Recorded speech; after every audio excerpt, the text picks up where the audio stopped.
Hemos venido hablando acerca de la revisoría fiscal en propiedad horizontal. Hemos definido cuáles son las funciones, las responsabilidades. Hemos hablado acerca de en la propiedad horizontal quiénes están obligados a tener revisor fiscal y quiénes no, recordando que están obligados las propiedades horizontales de carácter mixto y comercial y que las de carácter residencial podrán tener revisor fiscal a quien le denominaremos es una elección de carácter potestativo. Ahora bien, cuando hablamos de revisoría fiscal, hay que recordar que la revisoría fiscal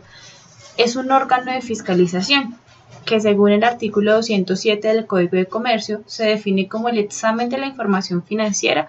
a fin de expresar una opinión sobre los estados financieros y la evaluación y supervisión de los sistemas de control interno. Siempre que hablamos de revisoría fiscal, hay que tener en cuenta la normatividad que le rige.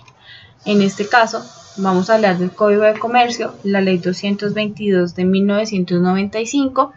la Ley 43 de 1990, las normas internacionales de auditoría NIA y otras normas legales complementarias que asignan importantes funciones y responsabilidades al revisor fiscal.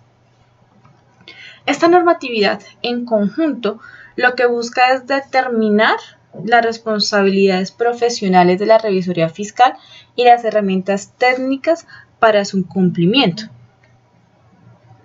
Que a la final de cuentas lo que busca es tener claridad sobre las múltiples actividades que debe llevar a cabo la revisoría fiscal, haciendo una oportuna y adecuada planeación y documentación de su trabajo, a fin de evitar riesgos en el ejercicio de su profesión, de su cargo como revisor fiscal,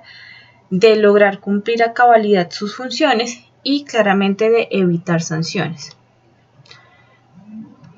Entonces, en Colombia, el decreto 302, el decreto 2420 del 2015 y el decreto 2132 del 2016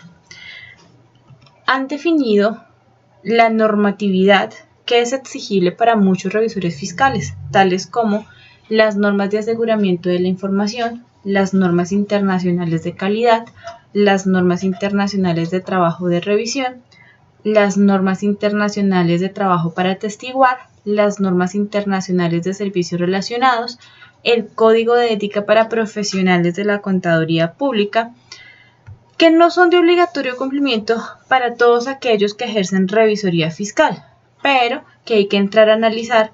quiénes tienen la obligación de hacer la implementación de esta normatividad, que al final de cuentas es necesario para que quienes ejercen esta función como revisores fiscales y para los auditores externos conozcan muy bien cuál es la tarea que deben desarrollar y ejecutar en el ejercicio de su profesión. Finalmente, lo que busca esta normatividad es contribuir a los papeles de trabajo que debemos tener, que finalmente son evidencias documentales válidas y suficientes para fundamentar los dictámenes e informes que elaboramos en el ejercicio de la revisoría fiscal, que al final de cuentas pueden ser o se pueden contener en archivos virtuales u otros medios, pero que es importante tenerlas porque demuestran el desarrollo real de la labor. Son evidencias válidas y suficientes que en cualquier situación que se llegue a presentar, pues van a demostrar el porqué de la opinión que hemos efectuado como revisores fiscales. Ahora bien, ¿cómo se forman las evidencias? Bueno, las evidencias en esencia se empiezan a formar desde el momento en que presentamos la propuesta para ser elegidos como revisores fiscales. Hacemos una visita a la entidad a la cual queremos aspirar al cargo de revisores fiscales, dejamos constancia escrita de los principales asuntos conocidos en la visita que nos sirven finalmente como base para elaborar la propuesta de servicios, propuesta que será presentada por escrito y en la que se verá manifestar claramente cuáles son las principales actividades que vamos a ofrecer para cumplir cabalmente con las funciones como revisor fiscal. Además, contamos con un archivo permanente que más adelante voy a definir de qué se trata. Vamos a tener los cuestionarios de evaluación de control interno, las matrices de riesgo, el plan de actividades mensual, el cronograma de actividades del año, los programas y planes de trabajo y los papeles de trabajo que bien pueden ser en Word, Excel, actas de visita, archivos de caja, toda la documentación que sirva como constancia de la labor que hemos ejecutado. Entonces, toda esta documentación que se define como papeles de trabajo se recopila en dos tipos de archivos. Un archivo permanente que hace referencia a los papeles de trabajo que conserva su importancia por un periodo de tiempo,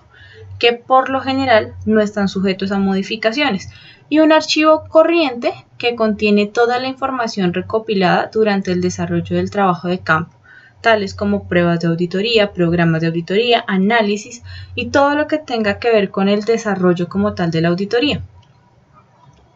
Cuando hablamos del archivo permanente, podemos definir que forman parte de este archivo el reglamento de propiedad horizontal, el manual de políticas contables, las actas de asamblea, el organigrama de la entidad, manuales de funciones y procedimientos, contratos, licencias, actas de consejo de administración, certificados y avalúos, teniendo en cuenta pues que es documentación que no varía constantemente. Las contrataciones no las vamos a modificar más que en su documento en sí. Si llegase a requerir alguna documentación, elaboraremos un otro sí a ese contrato, pero el documento en sí no será modificado. El reglamento de propiedad horizontal no es un documento que esté variando todos los meses, sino que dependiendo de algunas características específicas podría llegar a variar y su modificación implicaría elevarlo a escritura pública, pero igual esto no es algo que ocurra con frecuencia. Cuando hablamos acerca del archivo corriente, hay que tener en cuenta la planificación que hemos desarrollado que hemos establecido para desarrollar el trabajo como revisores fiscales. Y de aquí se desprende la ejecución, que en la ejecución vamos a tener todo aquello que soporte el desarrollo de nuestro trabajo, tales como las evidencias que sustentan los hallazgos y resultados, las actas de visita, las comunicaciones a través de cartas de recomendación, a través de solicitudes de información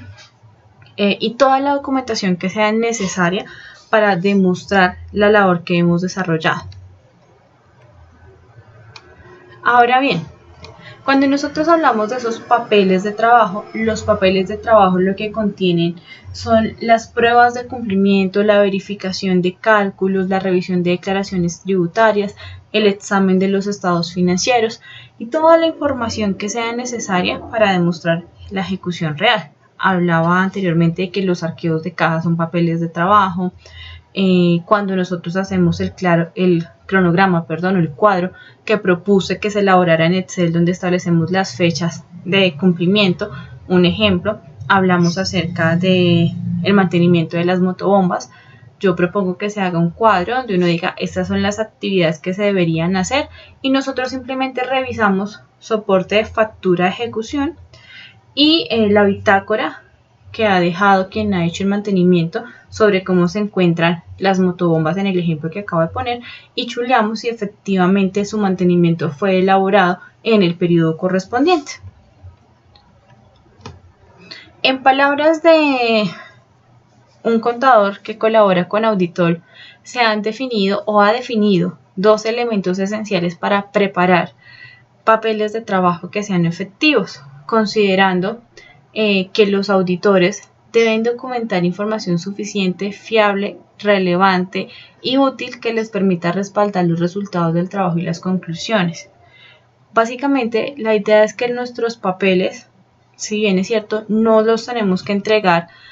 a cualquiera que lo solicite, pues porque son nuestros papeles de trabajo, forman parte de nuestro archivo personal, sí fundamentan nuestra opinión y en cualquier momento que nos la requiera un ente de control, pues vamos a tener la evidencia de por qué esa fue nuestra opinión.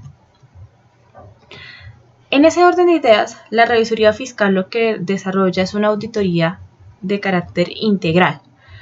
es decir, se encarga de realizar una auditoría a los estados financieros, una auditoría de gestión, una auditoría de cumplimiento y una auditoría al sistema de control interno, que finalmente es lo que consagra y lo que nos define la NIA 250 y la 260, donde nos define la naturaleza de las auditorías que deberíamos ejecutar como revisores fiscales. Estas auditorías las vamos a hablar más adelante, donde vamos a definir cada una de ellas y las características que deberá contener.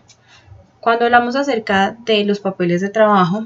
les decía que forman parte de los papeles de trabajo las cartas de recomendación. Las cartas de recomendación básicamente son como los informes que entregamos de manera mensual. Ellas contienen nuestros principales hallazgos y las recomendaciones que estamos dando. Recordemos que la revisoría fiscal emite conceptos, opiniones y recomendaciones que debemos procurar ser muy claros para concientizar a la gerencia, al representante legal, por qué debe implementarse la recomendación que estamos realizando. En términos generales, eso es lo que quería comentarles acerca del archivo permanente y archivo corriente, y pues más adelante hablaré acerca de cada uno de los tipos de auditoría y de las normas que debe aplicar el revisor fiscal y cuáles revisores fiscales están obligados a implementarlo.